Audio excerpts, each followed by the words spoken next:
He laughed as the red wine stained her blouse. "Red looks bold on your skin," he sneered, loud enough for the room to hear. No one said a word. The staff looked away. She was the only black woman in the restaurant, seated near the bathroom despite a reservation. They saw her as less, until she stood up. In 1 minute, everything would change. This is just the beginning. What would you have done in her place? Comment your thoughts and where you're watching from. Don't forget to like and subscribe, because you're not ready for what happens next.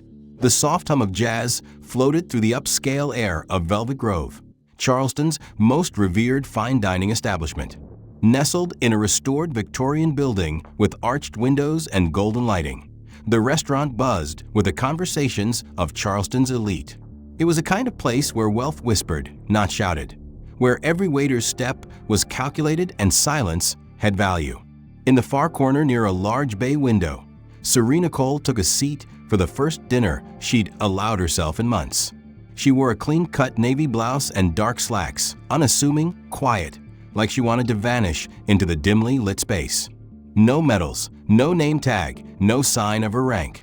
Just Serena, off duty, finally. A hostess handed her the menu without eye contact. Serena didn't take it personally. She was used to being overlooked, especially in rooms like this. It wasn't the first time someone had mistaken her presence for a service role. She politely nodded, asked for a glass of water with lemon, and began scanning the pasta section. At precisely 7:05 p.m., the glass doors of Velvet Grove swung open with a gust of confidence. Carter Hayes entered first, tall, square-jawed, radiating the kind of practiced arrogance that came with generational privilege. Behind him followed Trent Miller, bulkier, but always grinning like the punchline was everyone else. Logan Pierce was last, lean and calculating, eyes constantly flicking around the room like a wolf scanning the herd. The maitre d' straightened as if electrified. "Mr. Hayes, Mr. Miller, Mr. Pierce, welcome back, gentlemen." The staff snapped to life, menus appeared, wine recommendations flowed, and the table by the fireplace, usually reserved a week in advance, was magically cleared. As they passed Serena's table, Carter slowed. He turned, mid-stride, catching her in his peripheral vision. He stared just long enough for the interaction to feel invasive. Then, with a theatrical glance at his watch, he smirked and leaned toward Trent. "They're really lowering the dress code, huh?" Trent chuckled. Logan didn't say anything, but his smirk said more than words. Then Carter turned directly to Serena. "Hey, you the new sommelier or something? If you're not too busy, we'll take a bottle of that Malbec Reserve." His tone was playful, but not friendly. Not truly. It was the tone of someone who knew the power of casual degradation. Serena's eyes met his, steady, unreadable. "I don't work here," she said calmly, and returned to her menu. Carter blinked, caught slightly off guard. Logan snorted. "Chill, Carter. Not every day we see diversity at Grove. Be nice." Trent, still chuckling, added, "Hey, I'm just glad they're hiring locals." They kept walking. Serena didn't respond. She had heard it all before, delivered in tuxedos, in boardrooms, in casual Fridays with name tags. It was never about what she did or who she was. It was about what they saw or refused to see. At their table, the three men were greeted with a $300 bottle of wine on the house. They toasted to dominating the quarter, to next-level takeovers, and being untouchable. Their voices rose as they drank, their joke sharper, their words less guarded. Meanwhile, Serena quietly sipped her water. She wasn't here for conflict. She was here for peace. For one quiet hour where she wasn't Chief Cole, where she didn't have to scan exits or monitor body language. But some habits were hard to drop. She noted the layout. 2 exits, 1 main corridor, and a kitchen hallway. Her eyes scanned the room like clockwork every 5 minutes. It was muscle memory. She ordered the mushroom risotto and a small Caesar salad. The waiter didn't smile, but took the order efficiently. Still, there was that pause. That fraction of a second where he looked unsure if she belonged. Serena was used to that pause. Carter, meanwhile, had launched into a loud story about a failed merger. Trent was already 3 drinks in. Logan was texting under the table, occasionally glancing Serena's way. The glances turned to stares. At one point, Carter leaned back and called out toward her, "Hope the risotto's good. They do it better downtown, though." Serena didn't look up, but she logged the behavior. Not because she was offended. She was used to disrespect in polished suits. But patterns mattered. 10 minutes passed. Her food arrived. She quietly began eating. The noise from the trio increased. Now they were commenting on other diners, laughing too loudly, rating women's appearances like sportscasters. Serena noticed a couple near their table, growing visibly uncomfortable. A younger woman shifted in her seat, clutching her napkin. Her date stiffened, but said nothing. Serena exhaled. This wasn't her fight, not yet. But the energy in the room had shifted. You could feel it. Back at the trio's table, Carter leaned close to Trent. "Bet you she served in the kitchen at one of those boot camps. You know, behind the scenes." Trent nodded, not listening. Logan spoke up for the first time. "Maybe. Or maybe she's a janitor at the base. They gotta fill quotas, right?" They laughed. Serena's fork paused in midair. She wasn't angry. She was calculating. She looked around. The staff kept their eyes down. The other diners avoided involvement. This was Charleston. After all, manners first, justice later. If ever. Serena finished her risotto slowly, methodically. She wasn't going to be baited. She didn't need to prove anything to these men. Not yet. But something was coming. She could feel it in her bones. Combat had a smell, an energy. And this place, this room of glass and gloss, was beginning to vibrate with it. She folded her napkin carefully and placed it beside her plate. Her eyes lifted once more, scanning the room. Not yet, but soon. As Serena adjusted the crisp hem of her blouse and pushed her empty plate slightly aside, the waiter returned to collect her dish, his eyes avoiding hers just enough to be noticed. "Would you like anything else, ma'am?" he asked in a tone that lacked the warmth she'd observed at other tables. "Perhaps dessert?" Serena offered a polite no, but before she could say more, the manager appeared from the main corridor, arms folded, a practiced smile on his lips. "I apologize for the earlier inconvenience," he said, a little too loudly. "We actually had a reserved table open up toward the front, if you'd prefer to move." Serena blinked, confused. "I already made a reservation for a window table." "Yes, well, there was a system error," he added smoothly. "And that table is unfortunately reserved for a larger party arriving soon. It'll only take a moment to reseat you." His tone was diplomatic, but Serena read the intention beneath it. Without protest, she followed him. He led her toward the back, past elegant booths, past families laughing softly over lamb and wine, until they reached a cramped corner near the restrooms. The table was clean but uninspired, with a vent above humming faintly and the occasional scent of bleach wafting from behind the bathroom door. It was a table no one asked for, a table designed for invisibility. Serena sat down slowly, her mind running through the subtle logistics of what just happened. This wasn't about a reservation glitch. It never was. As she unfolded her napkin again, a pair of manicured hands set down 2 wine glasses at the adjacent booth. Seated there were a middle-aged couple, white, well-dressed, mid-50s, Charleston accents clinging tightly to every syllable. The woman leaned toward her husband but didn't whisper. "Is that the same woman who came in earlier?" she said, her voice laced with disbelief. "The one they sat near the window? Guess they fixed that," the man replied without looking up from his phone. "Thought this place had standards." The woman replied, sipping her wine. "Didn't think they let just anyone in here." Serena kept her eyes focused on the menu, even though she wasn't reading it. Her jaw remained relaxed, her breathing calm, her pulse even. In her line of work, reacting wasn't always strength. It was often the weakness others wanted to provoke. She'd faced Taliban checkpoints in Afghan dusk, walked through war zones with snipers lurking unseen. This was nothing, but it still burned in a different way, in a quieter, crueler way. The couple continued their conversation about real estate and golf courses like nothing had happened, like their casual contempt was just part of the decor. Serena let it pass through her, around her. She wasn't here to educate them, and she wasn't here to engage. Not yet. Instead, she watched. Not the couple, but the room. How many others had watched her get reseated and said nothing? How many servers had looked, nodded inwardly, and gone on with their work? She could feel it, eyes skimming over her presence, not hostile, but coldly calculating. Like she was a misplaced item in an otherwise curated room. She glanced at her phone, checked the time.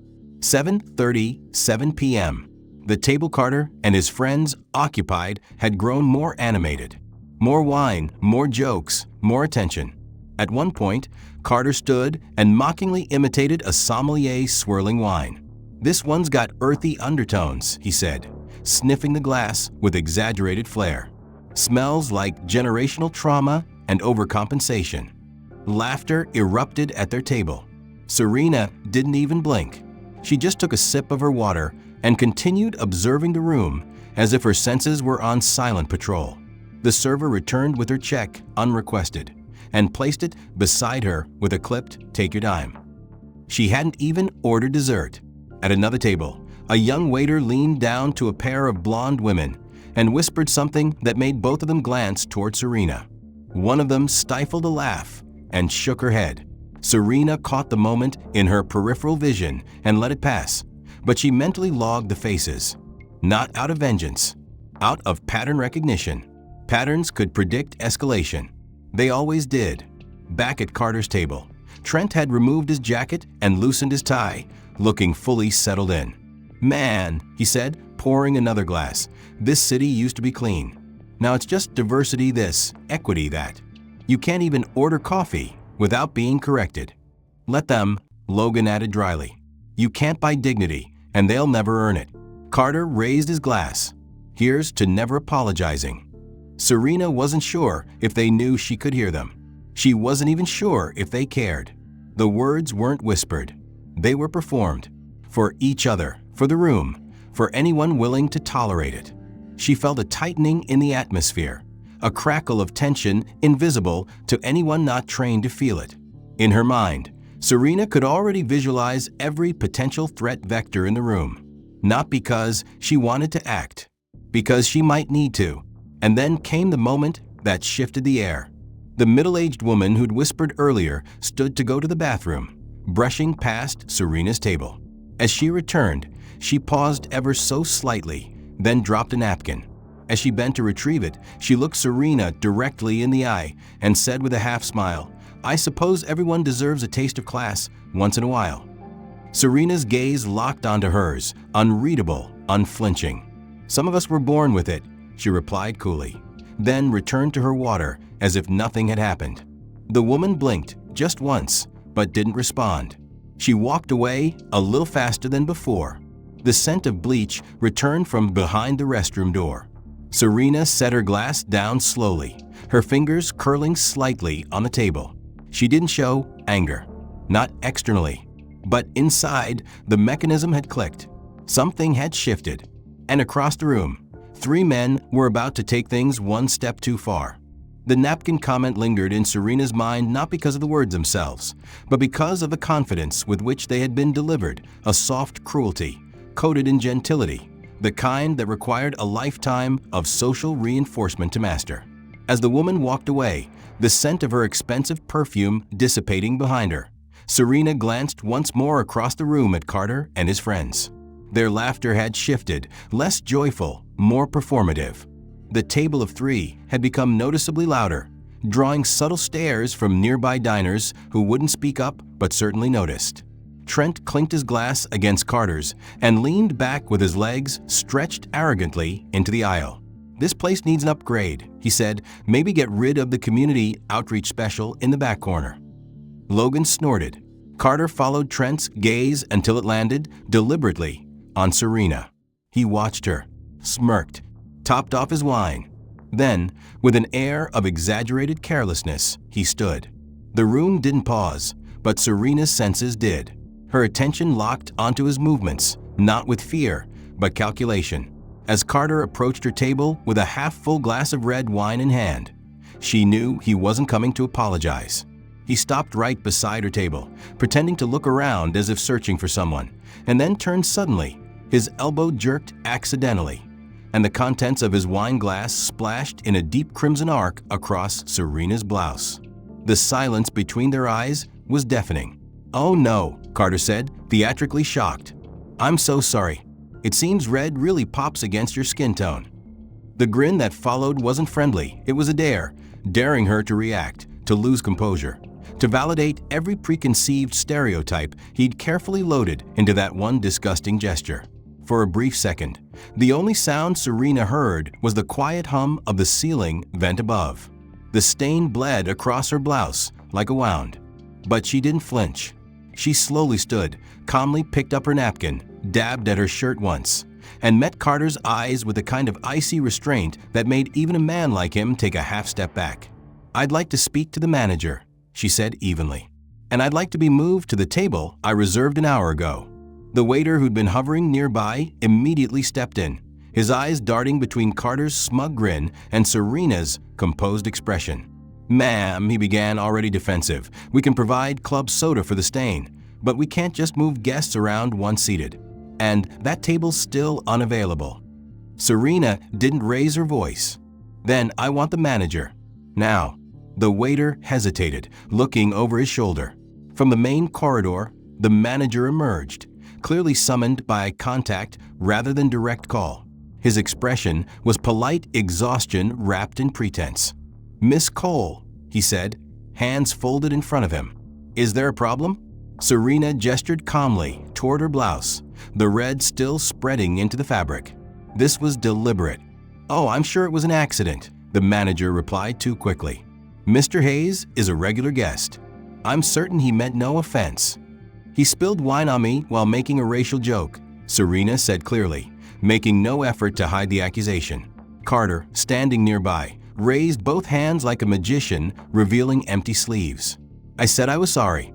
Can't even bump into someone these days without triggering a full civil rights case." A few tables chuckled, nervous, complicit. "We're full house tonight," the manager continued, ignoring Serena's tone. "If the service or atmosphere isn't meeting your expectations, you're welcome to leave, of course." That sentence hung in the air like a gavel. Serena didn't blink. She took a breath. "Let me make sure I understand," she said slowly. "I made a reservation. I was moved to a table near the restroom. I've been harassed and had wine thrown on me. And your solution is to imply I should leave." The manager gave a tight, PR-trained smile. "We simply want all our guests to enjoy their evening, ma'am." Serena's eyes locked on his. Apparently, that only applies to some of them. A few more guests glanced in her direction now. Some looked away instantly. Others stared a moment too long. She could feel the attention shifting, not quite support, not yet, but awareness. Awareness was a beginning.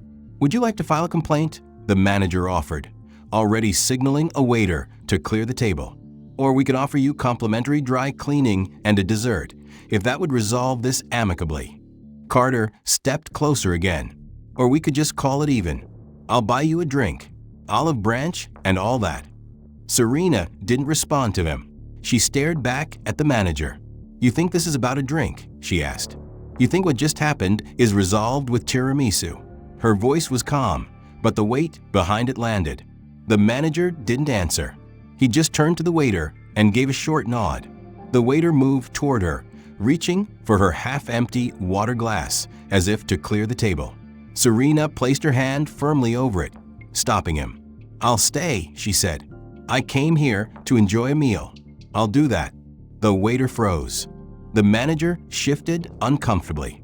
Carter laughed again, muttering something under his breath as he walked back to his table, triumphant in the way men are when they believe the system is rigged in their favor and they're simply playing the game better than everyone else. Serena sat back down.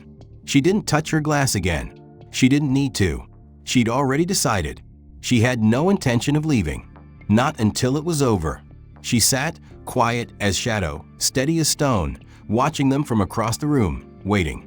The weight of the wine stain was starting to dry on Serena's blouse, a reminder of the earlier confrontation, but she didn't allow it to define her presence. She sat still, her spine straight, her eyes never leaving the reflection of the men in the polished glass of the wine cooler beside her. Across the room, Carter had settled back into his seat, emboldened by the non-response from the staff and the hush that followed his little performance. He leaned over to Trent and whispered something with a grin so sharp it might have cut through cloth. Trent's laugh was louder, more guttural, drawing glances from the nearest table of older diners. The men weren't subtle, but they didn't need to be. Velvet Grove wasn't just a restaurant, it was a stage, and tonight they were performing for an audience of privilege that wouldn't interrupt the show. Moments later, as Serena finished her water and was reaching for her phone, Trent stood from his seat and made his way casually toward the bar, intentionally brushing close to Serena's table. There was more room on the other side of the aisle, but he chose the tighter route, the one that would require passing inches from her. She didn't move. She didn't need to. She already knew he'd do it.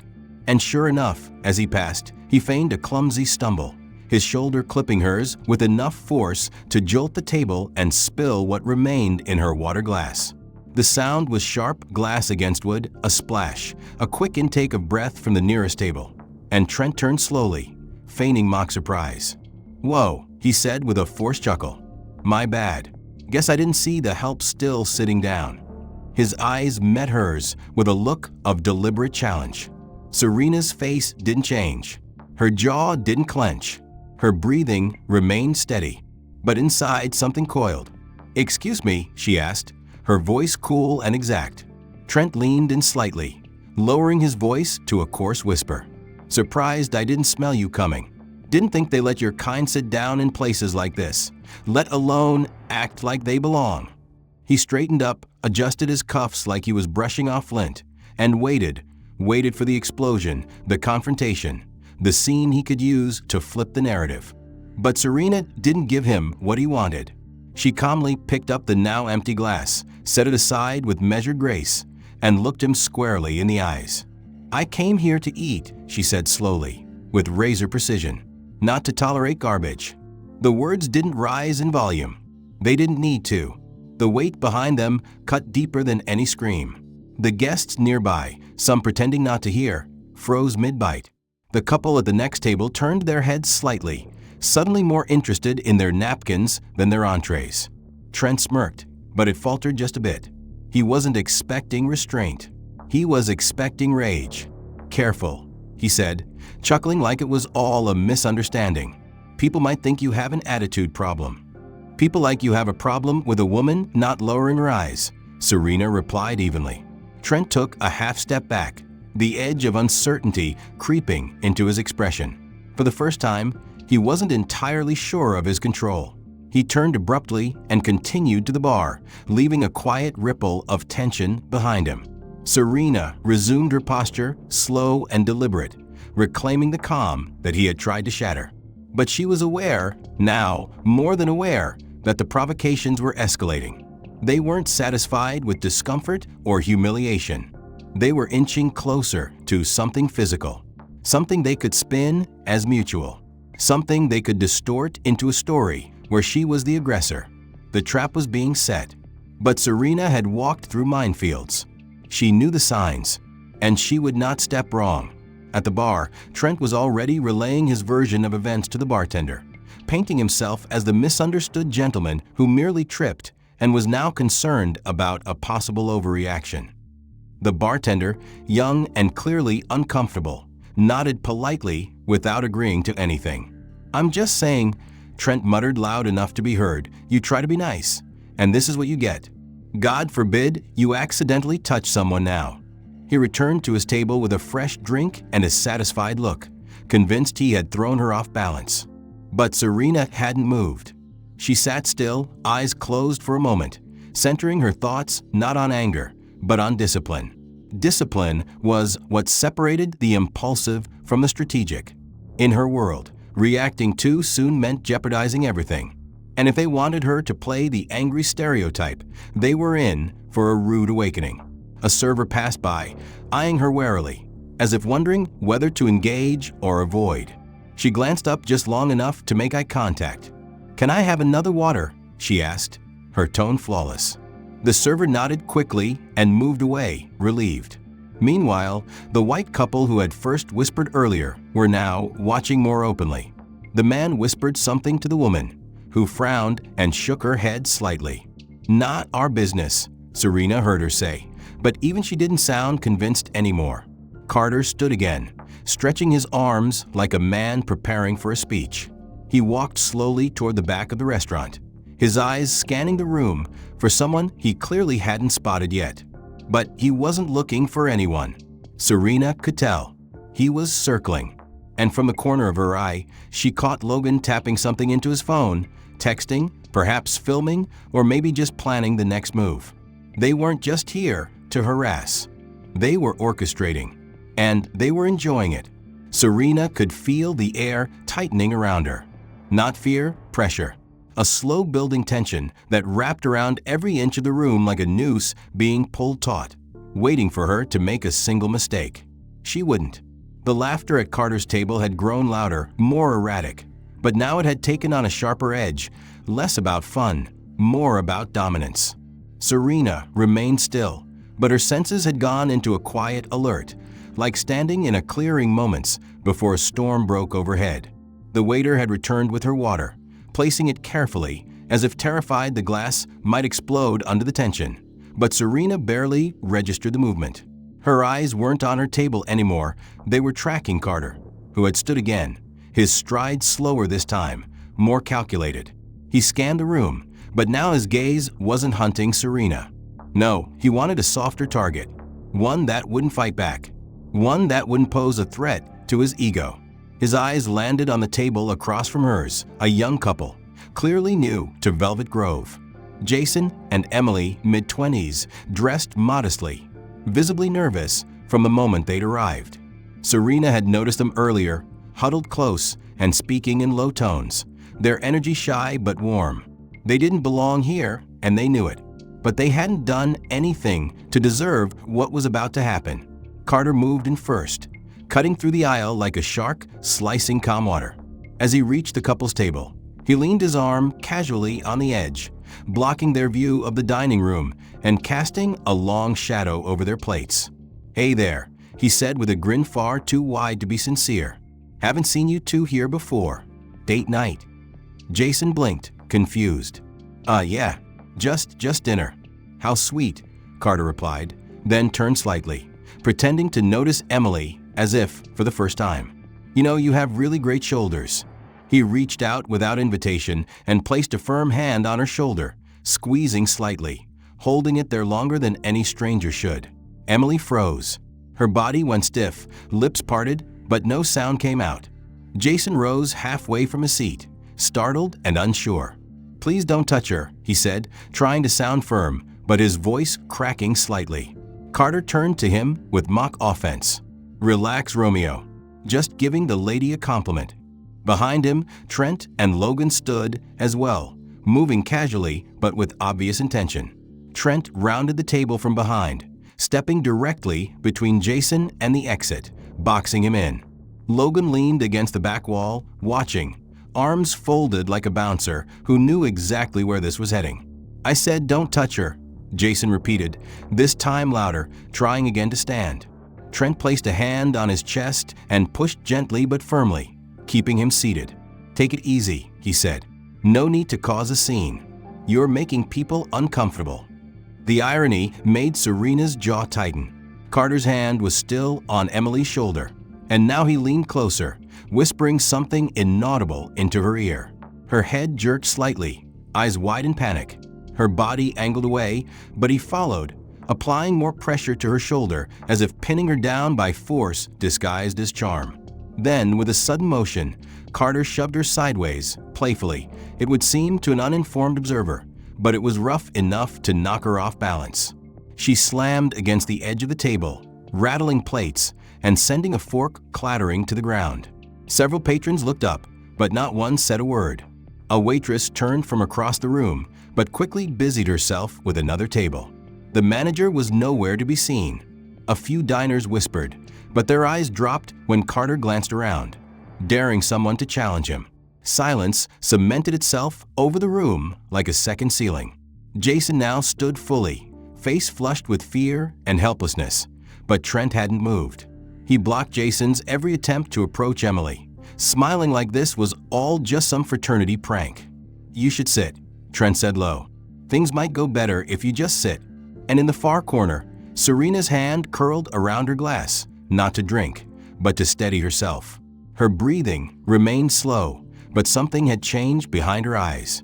That disciplined calm that had carried her through 3 tours overseas was beginning to give way to a different force, one rooted in justice, deeper than duty. Carter's voice rang out again, too loud, too performative. "See, I don't think it's fair," he said to the room, "for someone to be so beautiful and not expect a little attention." Emily tried to step away, but Carter grabbed her arm again. This time, his grip was unmistakably firm. Serena stood. She didn't rush. She didn't knock her chair back. She simply rose, quiet as breath, slow as certainty. A couple sitting 2 tables over noticed her movement, looked at her wine-stained blouse, then back at the young woman now visibly trembling. And still, no one moved. No one intervened, except her. Her boots clicked against the floor, soft, precise. She walked with a kind of composure that should have comforted the room, but instead unsettled it. They didn't know what was coming, but instinct told them it was near. And she didn't take her eyes off Emily, not off Jason, not off the 3 men who thought this room belonged to them. Serena's expression hadn't changed, but her presence had. Her shadow now extended farther than the chandelier's glow.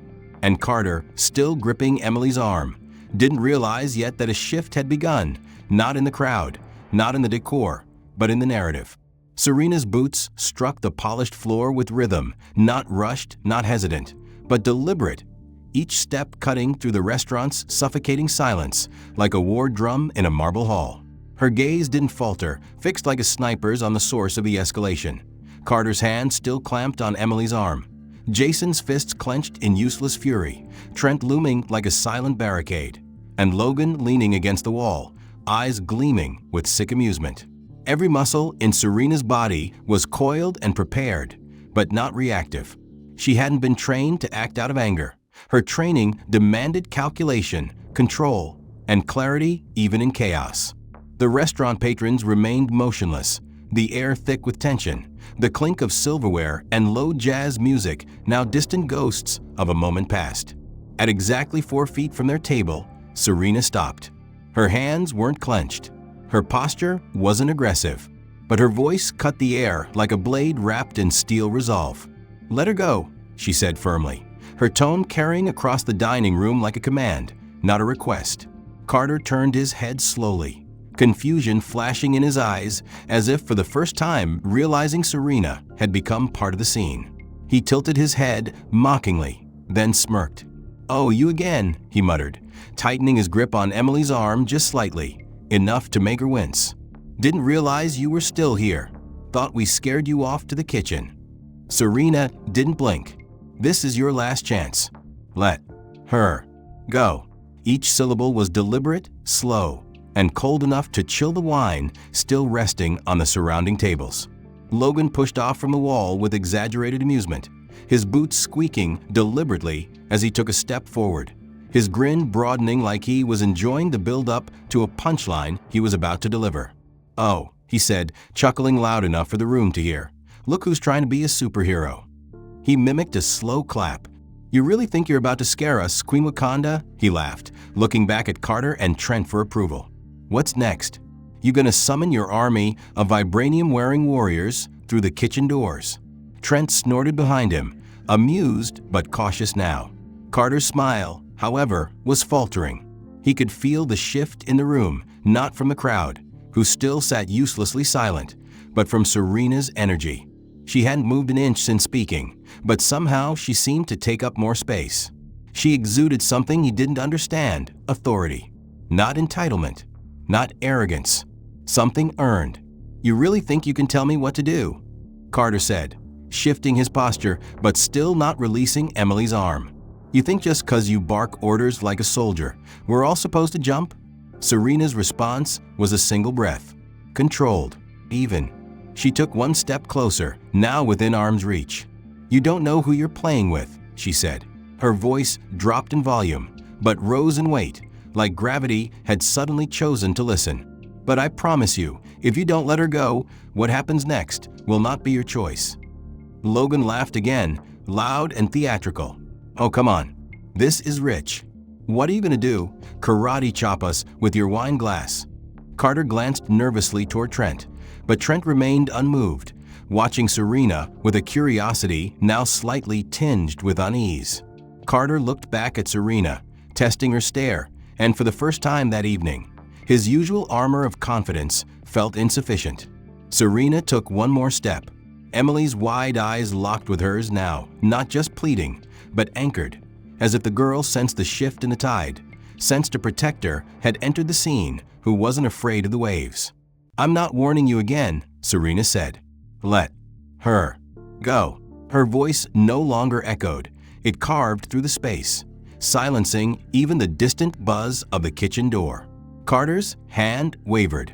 For a half-second, he almost released Emily, his fingers twitching as if some instinct told him he was standing too close to a line he didn't want to cross. But then Logan scoffed, nudging Carter's pride back into place. "You gonna let her punk you in front of everyone?" he taunted. "Come on, bro, she's what, 5'2"? Let's not get soft." That was enough to override Carter's flicker of doubt. He dug his grip in just slightly again, asserting dominance. "You want her free," he said to Serena with a sneer. "Come make me." And that's when Serena's body shifted. Not visibly, no aggressive motion, no raised fists. But something in her eyes went dark, focused, set. Every part of her, back, arms, legs, breath, entered the mode she had spent years mastering. Her pulse didn't rise. Her vision sharpened. She wasn't angry. She was ready. The patrons around the restaurant leaned forward ever so slightly. No one spoke. No one moved. Even the jazz track had transitioned to silence. The air had frozen in anticipation, like the moment before a thunderclap. And Serena, Trent didn't hesitate.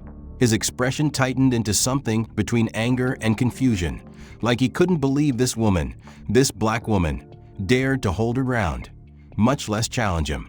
He moved in with the confidence of a man who'd spent his whole life unchallenged, puffed up by the illusion that size equaled strength and intimidation guaranteed compliance.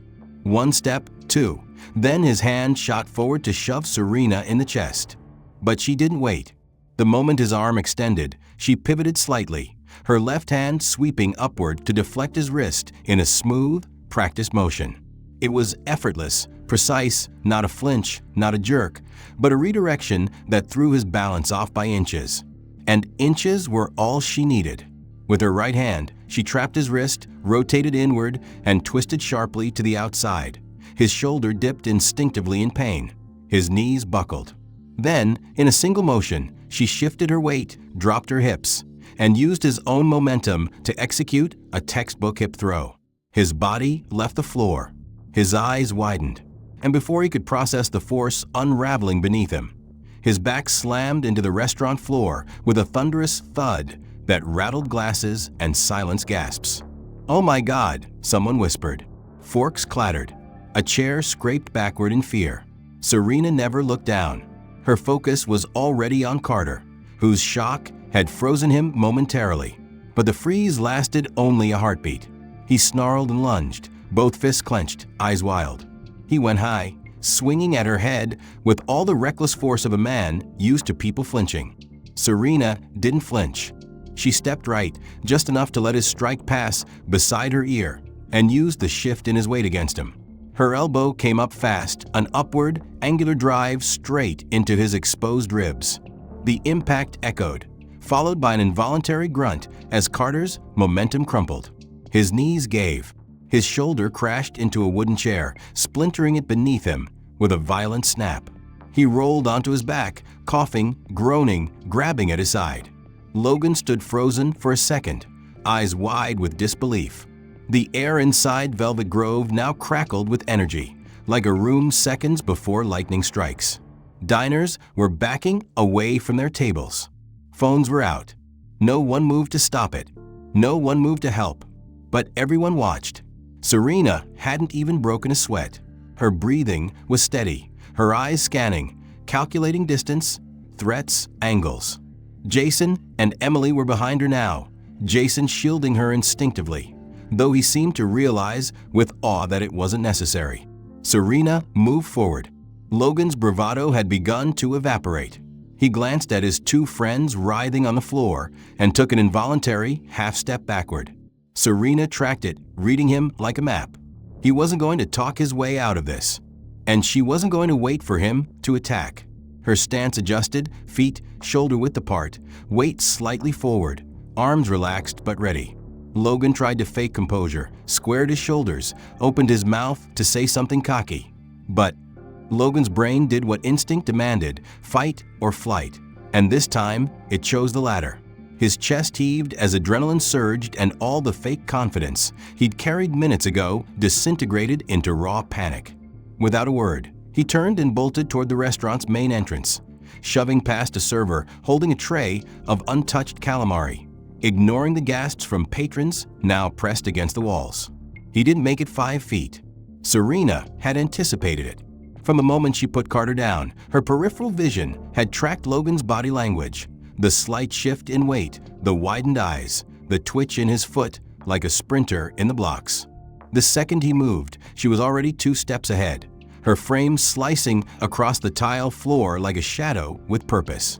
She cut across his path just as he passed the wine station, and in a single fluid motion, dropped low. Her right leg swept out with precision, catching his shins mid-stride. Logan's forward momentum betrayed him. His arms flailed, his torso twisted, and his upper body pitched forward violently.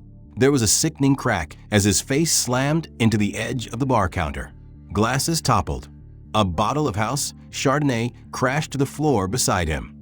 Logan's body crumpled into a heap beneath the bar, groaning incoherently, blood beginning to trickle from his brow where it met solid oak.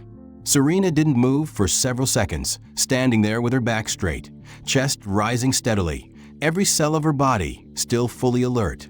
Her eyes scanned the room, but there were no more threats. All 3 men, Carter wheezing among broken chair legs, Trent groaning on the floor clutching his wrist, and Logan unconscious or close to it by the bar, were neutralized. No unnecessary force, no hesitation, no wasted movement. The entire restaurant had fallen into stunned silence. Not even the kitchen door swung open anymore. Somewhere near the back, a fork dropped and clattered against a plate, the sound unusually loud in the stillness. Phones were raised everywhere, every angle captured. Some patrons had even gone live, broadcasting the events across their feeds as if witnessing a moment in history. A woman near the wine rack whispered into her phone, "It's been 60 seconds. 1 minute. That's all it took her." The bartender slowly lowered himself behind the counter, eyes wide, hand shaking. The hostess stood motionless by the front door, clutching the reservation book to her chest, as if it could shield her from whatever power had just been unleashed in her dining room. Serena finally spoke, her voice calm but layered with unshakable resolve. "Someone call the police," she said. "Make sure these people get medical attention." She glanced toward Emily and Jason. Emily was still trembling, but no longer crying. Jason had one arm protectively around her, his other hand still holding his phone, which had recorded the whole confrontation from Serena's first warning to the final takedown. He nodded slowly, awe in his expression. Serena looked down at Carter, then Trent, then Logan. They were broken in body and spirit, moaning, stunned, but still breathing. She turned and walked back to her table, like she had just stepped out for a breath of fresh air. The clock above the wine bar ticked over. Exactly 60 seconds had passed since Serena first spoke. Red and blue lights flickered through the velvet curtains of the restaurant just as the final shards of tension seemed to settle on the marbled floor. Outside, a pair of Sandorian Police Department cruisers pulled up with controlled urgency. Sirens silenced, but presence undeniable. 3 officers stepped out, each seasoned, each scanning the environment as though walking into a potential standoff. Leading the trio was Officer Nina Grant, a tall, composed woman with a clean-cut uniform, calm eyes, and the silent authority of someone who had seen her fair share of trouble. Inside, staff began ushering the crowd to the sides as the officers entered. The scene was hard to misread. 2 men on the floor, moaning and partially incapacitated, and a third barely conscious near the bar with blood streaking from his temple. Diners parted as Officer Grant stepped forward, taking in the frozen shock on many faces, the scattered furniture, the unmistakable signs of a confrontation. "What happened here?" she asked clearly, voice steady. Before anyone else could speak, Carter, still on one knee, holding his side and grimacing, shouted out, "Officer, over here. You need to arrest her. That woman attacked us, unprovoked. This is a hate crime. She came at us just because we're white." His words rang out like a foul odor, infecting the air with its desperation. Trent grunted beside him in agreement, adding weakly, "She snapped, went full Rambo, or something, just lost it." Officer Grant held up a hand for silence, her eyes scanning the crowd, noting how many people were now holding up their phones, still recording, some already streaming live to social media. "We'll sort out the facts," she said. "Everyone stay calm." She approached Serena, who stood still at her table, arms calmly at her sides, demeanor unreadable. "Ma'am, I'm Officer Grant. Were you involved in this?" Serena met her gaze, her voice level. "Yes, but I acted in defense of others and myself. There's video footage, multiple witnesses." "I'm going to need to verify that," Grant replied. She turned to the manager, who had been hovering nearby, with a pale, nervous look. "You have cameras, right?" The man nodded vigorously. "Yes, officer. Multiple angles. High resolution." Grant gestured toward her partner. "Pull it up. Now." While her team followed the manager to the back office, she turned to begin collecting statements. But before she could, a man from a nearby table stood up. Elderly, firm, dressed in a classic suit. "Officer," he said, voice resonant, "I saw everything. Those 3 men were harassing a young woman. That lady," he pointed to Serena, "told them to stop. They escalated. One tried to hit her. Another grabbed the girl. She didn't act until they made physical contact. And even then, I've never seen anyone move with such discipline." A murmur of agreement rippled through the room. A waitress near the bar added, "They were making disgusting comments all night." No one dared say anything, but she did. She stopped it. One by one, witnesses spoke up like a dam had broken. Jason stepped forward, phone in hand. "I recorded it," he said. From before she stood up. "You'll see everything. No edits." Grant took the phone, just as her partner re-emerged from the office. "Nina," he called out, "you need to see this." She passed Jason's phone to another officer and followed her colleague. The screen in the office showed crystal clear footage. Carter grabbing Emily, Trent stepping in Jason's way, Logan's aggressive posture, then Serena, still calm, then deadly precise. Every move justified, every takedown reactive, controlled, efficient. Grant crossed her arms, watching in complete silence. But it wasn't just the footage that caught her attention. It was the familiarity, the posture, the way Serena moved, the lack of wasted energy, the breathing control. Something clicked in her memory. "Zoom in," she said to the manager, pointing at a frame showing Serena mid-action, her eyes locked in and body in full tactical form. The manager did as instructed. Grant leaned closer. "That's her," she whispered. "No way." "What?" her partner asked. She turned to him, her voice now edged with a mix of recognition and respect. "That's Sergeant Serena Miles. She's the one who pulled 12 Marines out of a burning convoy in Helmand Province 3 years ago. I saw the footage at the briefing. She dragged the last one out with a fractured femur and half her body covered in debris. She wasn't even armed." Her partner blinked. "The one from that joint op with Bravo Company?" "Exactly," Grant nodded. "She's not just military. She's a legend." They returned to the dining room. Grant's gaze softened slightly as she looked at Serena. "Ma'am," she said more carefully now, "I'm going to need a full statement.